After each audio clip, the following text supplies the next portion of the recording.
Dead Reckoning. I'm Jay Friesen with Brian Mattson. On Above the Pay Grade today, we have gone well above our pay grade to Washington, D.C. to talk to the lovely, talented economic policy analyst for the Independent Women's Forum. That's it. Yeah, that's it. Independent Women's Forum. Hadley Heath. It's a mouthful sometimes. It is. How are you doing, Hadley? Doing great. Thanks for having me. Well, Hadley, you are trying to spoil everybody's fun. Okay? I just read this article that you wrote in National Review in which you are advocating for young women not to go out and have fun and, follow their heart and fall in love with bad guys with tattoos and, sleep around, and you think that's a bad idea, so you're trying to spoil everybody's fun. Is that what you're up to? Well, first of all, having fun and hanging out with people who are tattooed, I'm fine with all of that. I encourage that. But when you get to the sleeping around part, my point was that there are a lot of different opinions, people with various values when it comes to sex and sexual ethics. But I wanted to present sort of a facts-based case about what the smart thing is to do, especially when you're in high school, you're in college, you're a young woman or a young man trying to finish your education before you're married, before you have someone to share the responsibility of parenting with. The best thing you can do to avoid the risks of an unintended pregnancy, which comes with great costs, is to abstain. Abstain. Now, in your article, you make a very interesting point, and your point is that you are almost guaranteeing you're going to be poor and destitute. You're going to be in the poverty bracket. Yeah. Now, Hadley, I think in the circles that you run in and I run in, it's kind of common knowledge that there's basically one thing you can do to ensure that you're not going to be poverty stricken for your entire life. There's just one dead certain thing you can do. Tell us what that one thing is so that the rest of America who watches Dead Reckoning will know. It's really clear how you can go into poverty. How can you not be poverty stricken? Finish your basic education, get married, have children, and do so in that order. There we go. I knew there was going to be a catch. It's got to be in that order. So that is really amazing that single parenthood is a fundamental driver of poverty. And then you're arguing, and I think quite convincingly in this piece, that it's actually a vicious cycle, that poverty then drives more single parenthood. And so we have this spiral. Is that what you're saying? That's right. And, I grew up in North Carolina, and I love my hometown. I love small town USA, but there was a great deal of teen pregnancy, at least what I saw in my public high school and even in my public middle school. And what I saw is that typically the young women who were at a higher risk for a teen pregnancy were from families where this had become a pattern.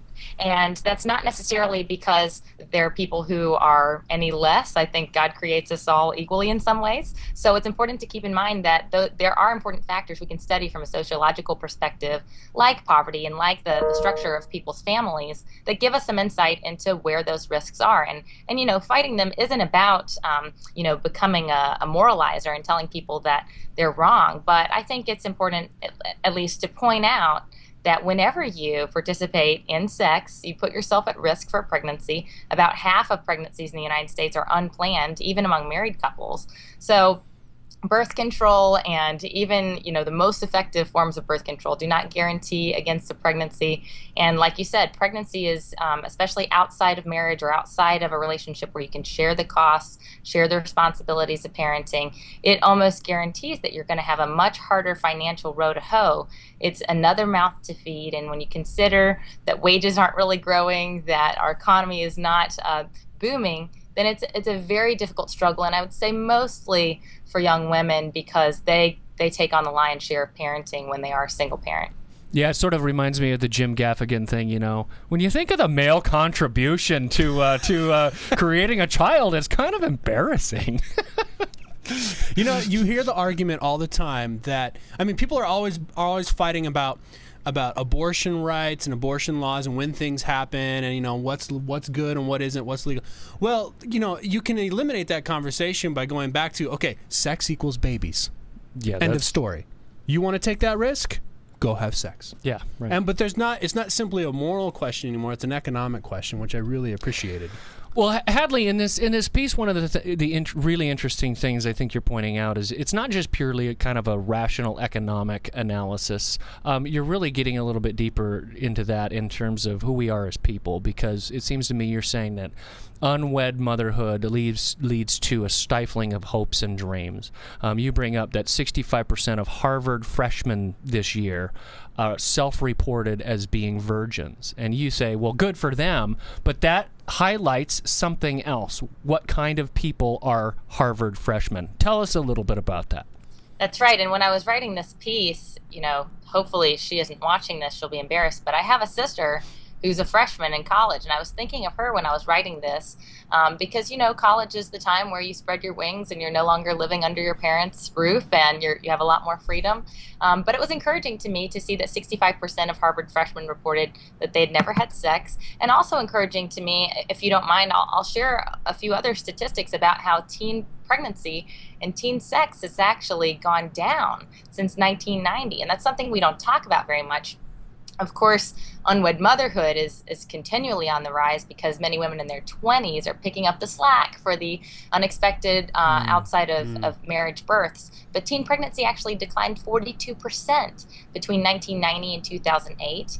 And in the period from 2006 to 2008, among unmarried girls in their teens, that's 15 to 19, only 11% had sex before age 15, and we think, oh, that's so young, but actually 19% of women in that category were reporting that they had sex in 1995. So we see maybe a later introduction to sex, a later age when young women and young men are having sex for the first time.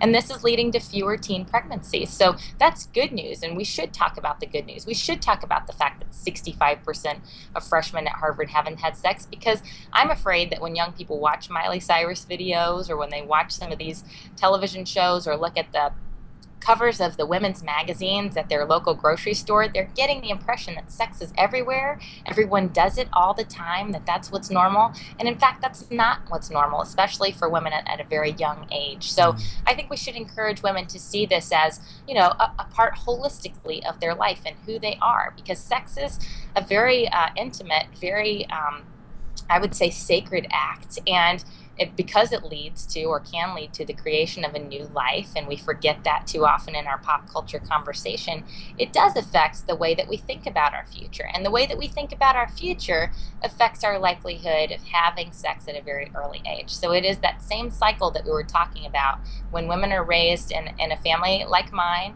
where I had two parents and they were both very loving and encouraging. I was playing games with my Barbies. The name of one game was called We Girls Can Do Anything, and I truly believe that. I believe women can be astronauts. I was looking up at Sally Fields, who was going into space, and I was looking up to women in politics at all levels of government, achieving things that women had never achieved before. And I think if all young girls were encouraged to dream like that, were encouraged to think, I can do anything with my life, I'm not just stuck here in the same socioeconomic status as my parents or my single mom or my single dad before me, that I can achieve sort of a whole family and a career that is fulfilling to me, then they'd be much less likely to put that all at risk by an unplanned pregnancy.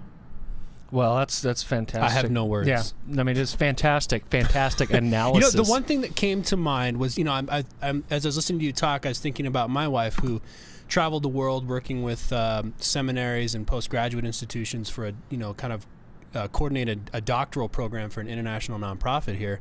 And we ended up getting married, and she wanted to raise a family, and that's something that she chose to do, but her conservative upbringing, and by conservative I mean, perhaps we can even say a biblically based idea of family and nuclear family, sure. Her upbringing did not inhibit her from doing any of that.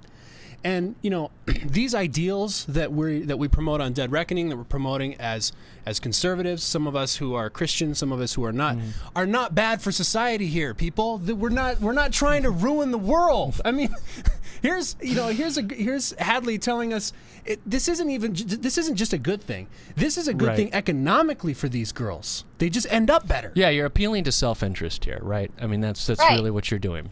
And for years, we've taken surveys of, how many women in high school hope to get married one day, how many young men in high school hope to get married one day. And usually the numbers are very high. Now, sometimes people will point out that there's been a drop-off in recent years. Fewer people hope to get married. Fewer people place the same importance on creating families. But I tell you what, if we included a question, how many of you hope to remain poor for the rest of your lives, or how many of you hope to enter poverty in a way that you can't get out, I'm pretty sure that the vast majority of folks, young people, college or high school age, would have the wisdom to say, I don't want that. So we have to emphasize to people that when you put yourself at risk for an unplanned pregnancy outside of marriage, you significantly increase your risk of being in poverty. You significantly increase your or decrease your ability to rise on the socioeconomic ladder. So when we make that connection and we make it in a way that I think can appeal to people across different religions and across different values, this is a simple formula. It's a simple equation, and young people have to understand that there's a connection between fulfilling the things that you want to fulfill, even if it's not being an astronaut, even if your dream is to raise your own family, even if your dream doesn't involve, a heavy focus on some white-collar, high-power career. Most people don't dream of being in poverty or being stuck in the same situation for the rest of their lives. Okay, Hadley. All we've got to do is we have to capture all the women's magazines. We've got to capture Hollywood, the music recording industry, movies and TV. Let's do it. And all of that with this message. How do we do this? This is daunting. Isn't that what needs to happen?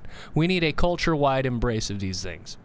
It's interesting because I think there's a strong correlation here to the idea of absolute truth, because where we get our understanding of truth from, it hit me really hard when I graduated college and I went off to a different city to live with some roommates, and I had a lot of friends who are young singles, and I think we were thinking, wow, we live in Washington, D.C., we have college degrees, we've really made it, but there's no age at which we are totally immune to the effects of different stories that we see in movies that we watch, magazine articles that we read. And I think that there's some good news out there, because I think there are shows, I've never seen it, but I've heard Downton Abbey is good, and I've seen a magazine called Verily, and Verily is not focused on all the different ways you can please a man in bed. It's focused on, a wider variety of topics. We're big Verily. We're actually big Verily fans on an this early show. podcast. We had the co-founder for the magazine on the show. That's and awesome. It's just so phenomenal. See, there are some bright lights out there, some reasons to be encouraged that our pop culture isn't totally lost, that people are willing to listen, especially now that they've seen the failure of this sort of fast and loose lifestyle that has resulted in unhappiness for so many people. Wow. That's a wonderful way to finish it up. That's Unhappiness fantastic. for many people. We are trying to sell happiness here. This is great. But it's not complicated, people. The formula is really simple. It is, yeah. Do what you want, make your own decisions, but make informed decisions. Yeah, that's great. I like Fantastic. it. Well, Hadley, thanks for coming on the show. Where can we find more about the Independent Women's Forum? You can visit iwf.org. Fantastic. And we're going to keep an eye on any future articles and stuff that you have coming out, and we're definitely going to have you on the show again. Yep. Brian, it's been another great episode of Above the Pay Grade. That was definitely above our pay grade. It was very cool. And for more information on Dead Reckoning, please visit our website, deadreckoning.tv. I'm Jay Friesen. I'm Brian Mattson. And this is Dead Reckoning.